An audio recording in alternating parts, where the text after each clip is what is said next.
Well, good morning to you all.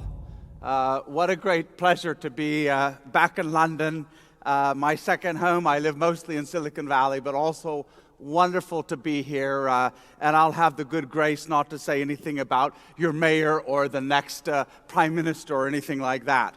We started by Chris was talking about living in a world of exponential change, and kind of that's a familiar trope now, but it's nonetheless true that we literally live in a world where change has changed. It's unexpected, it's seditious, it's surprising, sometimes shocking. And in that environment, the most important question for any organization, for any individual, for any society is, are we changing as fast as the world around us? And clearly the answer for many organizations is no. Just about every large organization I know is right now on the back foot.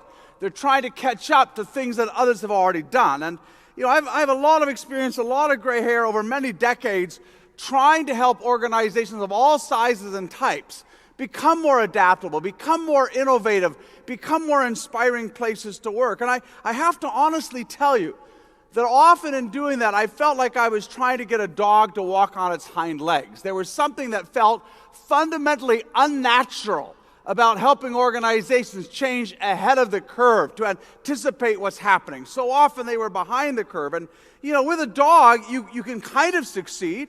If you get the dog's attention, you get a biscuit in front of its nose, and you hold that up and you take a few steps, the dog will get up and it'll take a couple of faltering steps. And so that's kind of how it feels to lead a project in a company. Maybe some of you have had that. You get a team together, you carve out a little space, you have time, you have a budget, you do some brainstorming with them, you think you've made some kind of progress.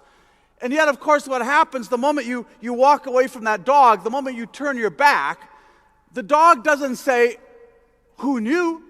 This is amazing. Why didn't you tell me earlier? Love it." The dog is back on all fours, and it kind of is thinking to itself, "You're an idiot. I'm a quadruped. What was that all about?" And so we do the projects, we do the initiatives, we go from one thing, we teach employees how to be mindful, we put in agile teams, we do another round of Lean Six Sigma, but it very seldom feels as if we are changing our organizations in any fundamental way.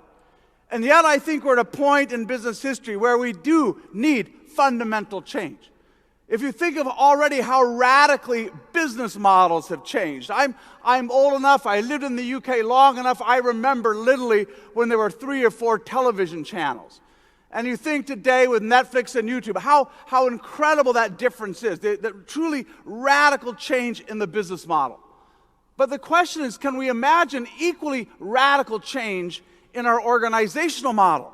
How we lead, how we hire, how we plan, how we compensate, how we allocate resources. And for most of us, the answer is still no, but I think we're going to have to learn to be radical there too. Now, I'm going to cover a lot of ground. We are going to go really quite quickly. So if you want more resources later, or you want to ask me a question or whatever, here's a few ways to be in touch with me. But let me start really with a question for you to think about. Here we are on a Wednesday morning, and I'd like you to reflect for a moment on how long your to-do list is right now. When you take the personal items, family items, work items, how many things right now are vying for your attention? More than 5 or 10 or 20? How many things are you fretting about right now? Because as we're sitting here, there are things, important things that you're not getting done. Most of us live incredibly harried lives. We run faster every day to stay in place. But from time to time, in the midst of all that freneticism, we have to step back and ask ourselves, what's the point of all of this? What am I actually trying to accomplish? What is worth the scarce currency of my life?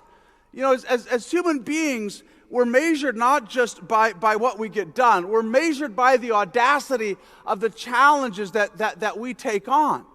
And none of us should be living our lives on autopilot. Life is too short to work on inconsequential problems. And luckily, there are plenty of consequential problems today in our world. There are plenty of things to inspire you and challenge you and get you thinking differently.